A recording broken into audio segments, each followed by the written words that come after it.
have a reason to be awkward. I have autism, Aspbergers Syndrome to be exact. Most people can say the same thing about themselves, in that they have awkward personalities.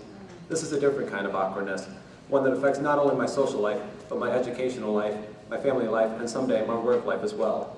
Thankfully, it could have been a lot worse for me, as autism comes in many varieties.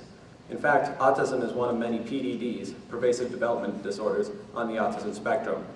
Asperger's is another PDD on the spectrum, but most people just bunch these together as autism.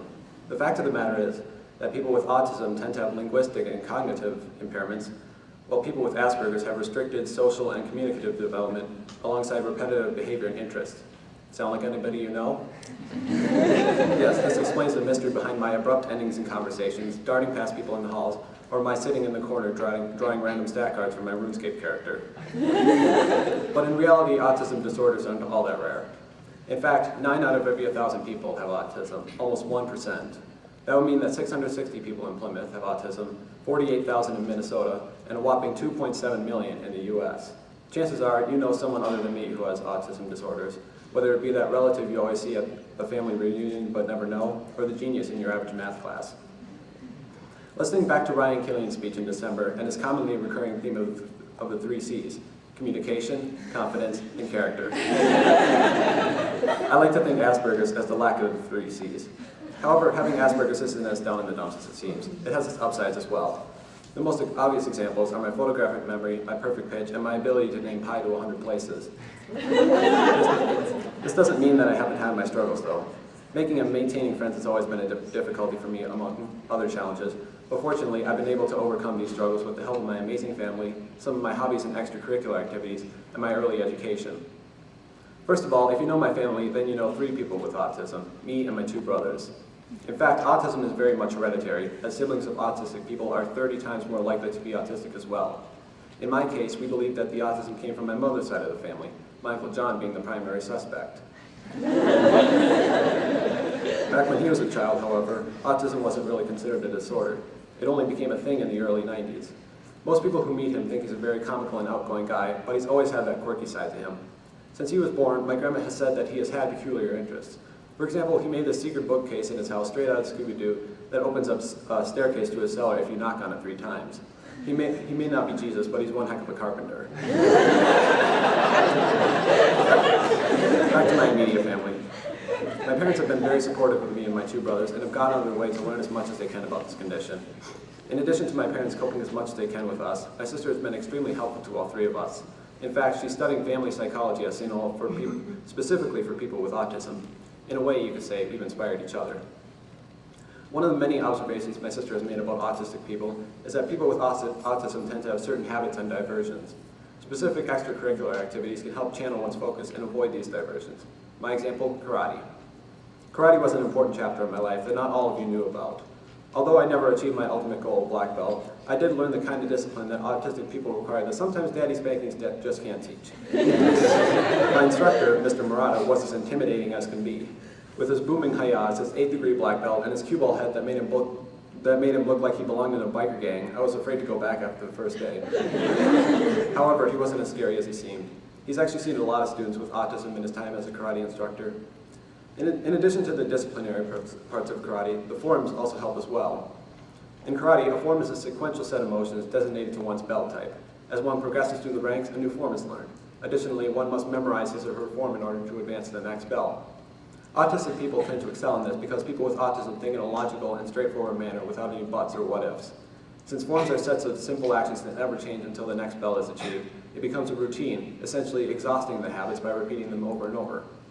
Another part about karate that helps not only autistic people, but everyone, is the ubiquitous fantasy of becoming a ninja. And who honestly doesn't want to become a ninja? Speaking of witty jokes, comedy has actually played a key role in my coping with autism. The coffee house is the rare opportunity twice a year where I can be as socially awkward as I want and people will get a kick out of it. In my early years of comedy, it wasn't about the joke content, but rather the satisfaction of feeling accepted by my peers. This explains why my early material sounds suspiciously like Dimitri Martin's jokes. However, as I grew older and ripped off more comedians' jokes, I decided to come up with my own material. My jokes are the direct result of my autism, whether it be stories of those awkward moments that happen, or one of my random thoughts that appear throughout the day, such as, if the ceiling fan supported my weight, I'd never be bored again. But when it comes down to it, I do comedy for the enjoyment of making people laugh, even if I'm the only one laughing. And trust me, that's often the case. Those are usually the jokes censored by Mr. Harmon. Another activity I was a part of that helped me cope with my Asperger's was a program called Flinjoyment. Basically, this was a weekly activity for young adult men where we would go and play games and such. I didn't enjoy it at first because I was surrounded by booger boys who wanted me to join their guild. Though it wasn't my favorite activity, it's a very successful program. The founder, John Burgess, who also happens to be Mr. Booth's neighbor, developed the program as a means of addressing the needs for teens with Asperger's Syndrome to have a positive social outlet. According to Cynthia Bate of Access Press, Minnesota's disability news source, participants practice an array of social skills such as taking turns, listening and responding to each other, ordering food from a menu, planning and implementing social events, and participating in typical teen activities. Among these activities, my favorite, which also happens to be the group's favorite, was a card game called Gubs. This game involves collecting the most Gubs while attacking others in the process, as well as protecting yours. The part that appeals to someone like me, someone with Asperger's, is that it caters to the imaginative part of the mind. The fantasy realm is what makes the game so appealing. Basically, people with Asperger's like to think outside the norm because we are, in a sense, outside the norm. This type of eccentric thinking has led to some of the greatest accomplishments of our time. Experts have suggested that such innovative minds as Sir Isaac Newton, Thomas Jefferson, Albert Einstein, and even Michael Jackson may have been autistic. These examples prove that the age-old cliche, think outside the box, really can lead to success.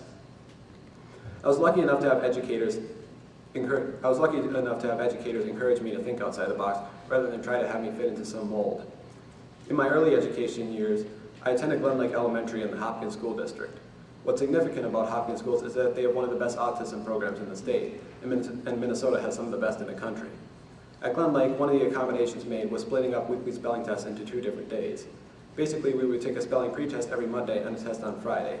If you got a certain amount of words correct on the pretest, you wouldn't have to take the test at the end of the week. This was much better for me and for the other autistic students because our memories tend to be superior to the others, and to have the option of taking the test a second time if you failed the first was beneficial. Some other smaller tweaks to the curriculum also helped me in my education. For example, reducing the number of concepts learned at a single time helped me better understand the lessons, because if I'm taught too much at a single time, I'll only remember a portion of it. This may sound like a statement that applies to everyone, but for people with autism, the difference between enough information and too much is significantly smaller. How is Providence a good fit for this? Well, even though the academic part may not be tailored to my specific skill set, the atmosphere is much better than Hopkins, specifically West Junior High. Before I came to Providence, I went to West with the idea that it would be as good a school as Glen Lake, but boy was I wrong. It was complete chaos, not exactly an ideal atmosphere for anyone, let alone someone with autism. The teachers were completely disorganized and failed to maintain authority over the rowdy students, making it a challenge to concentrate in class. This was an obvious sign that it was time to change schools. My parents heard about Providence from the Riches. Katie Rich was my sister's friend from swimming. As a result of their words of praise about this private school, my parents immediately enrolled my sister and I. I was reluctant to go at first because my friends criticized me for going to a rich kid's school, something I was especially sensitive to. However, once I went to Providence, I met an entirely new group of friends and started anew. Looking back, I'm glad I came to Providence. It has a much better atmosphere without any rowdy students for the most part, and the kids are much more mature. I personally thrive in an atmosphere with order and structure to their activities, as most autistic people do. Of course, Glen Lake helped me hone my skills so that I could be successful at Providence. This academy has also given me the opportunity for successes in my later life.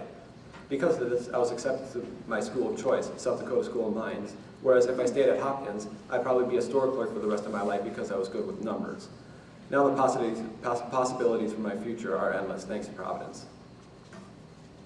Overall, I've been able to succeed in my life with Asperger's despite some of the challenges that have arisen.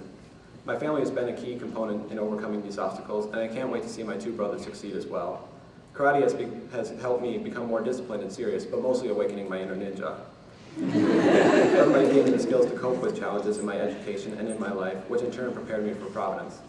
As a whole, my life up to this point has been about turning my 3 C's, challenges, coping, and clumsiness, into Ryan's 3 C's of communication, confidence, and character. Thank you.